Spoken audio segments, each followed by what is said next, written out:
Ini adalah keterangan identitas saya, silakan dibaca.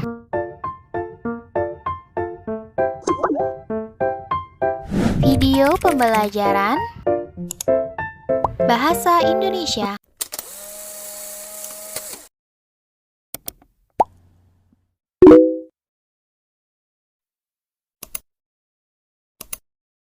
Konsep ejaan bahasa Indonesia, yaitu yang mempunyai definisi sebagai berikut.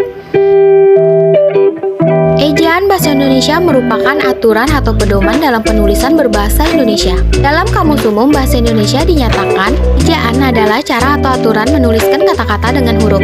Kata itu telah diatur dengan ejaan yang sesuai dan tepat untuk penulisan dan pengucapannya. Ejaan menjadi pedoman bagi masyarakat dalam menulis, sehingga hasil tulisan yang dibuat menjadi lebih terarah dan teratur dalam sehari-hari. Mengacu kepada hal tersebut, maka dibuatlah sebuah pedoman dalam penulisan yang disebut dengan ejaan. Ejaan adalah keseluruhan peraturan bagaimana melambangkan bunyi ujaran dan menggambarkan antara hubungan antara lambang-lambang tersebut. Ejaan diperlukan sebagai batasan dan aturan dalam menulis sehingga menghasilkan kalimat yang baik dan benar, serta sesuai dengan aturan yang berlaku dalam penulisan.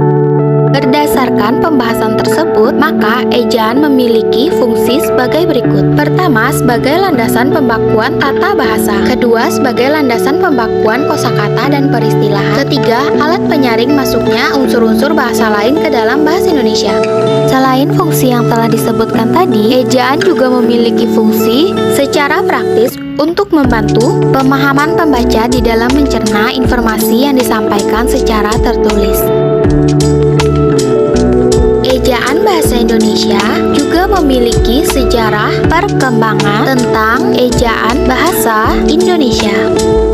Ejaan menjadi aturan dan pedoman dalam menulis telah mengalami beberapa kali perkembangan dan perubahan sebelum ditetapkan. Ejaan bahasa Indonesia yang digunakan sebagai acuan menjadi pedoman umum penulisan bahasa Indonesia saat ini.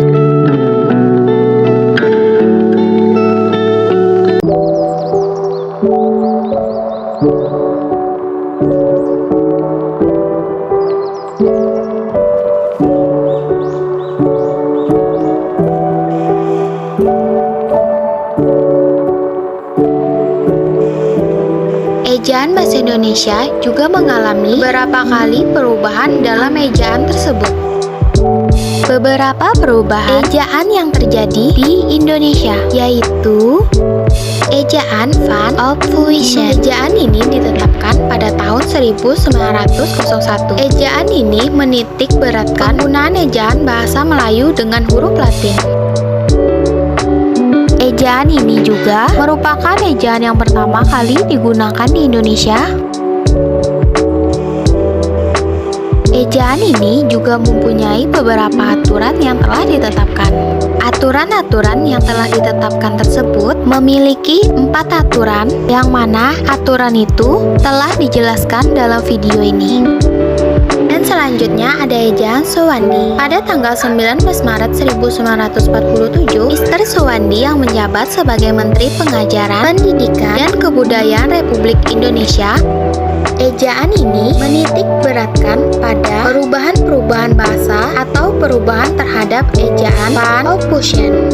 Selanjutnya ada ejaan Melindo. Ejaan Melindo merupakan perumusan ejaan Melayu dan Indonesia yang terjadi pada Kongres Bahasa Indonesia tahun 1954 di Medan. Pada akhir tahun 1959 dilakukan sidang perumusan ejaan Indonesia dan Melayu menghasilkan konsep ejaan bersama yang kemudian dikenal dengan ejaan Melindo. Ini adalah ejaan Melindo yang telah dilakukan perubahan-perubahan terhadap ejaan sebelumnya. Ini adalah contoh-contoh ejaan yang telah dirubah oleh ejaan Melindo. Ejaan Melindo mempunyai 9 perubahan ejaan sebelumnya. Ini adalah perubahan-perubahan ejaan yang dirubah oleh Melindo. Sehingga ejaan-ejaan Melindo dipakai dan digunakan yang memudahkan dalam penulisan yang tertulis. Pedoman Umum Ejaan Bahasa Indonesia dikembangkan pada tahun 2016 oleh Badan Pengembangan dan Balai Bahasa. Aturan ini dikeluarkan sebagai bentuk dari perbaikan terhadap ejaan sebelumnya.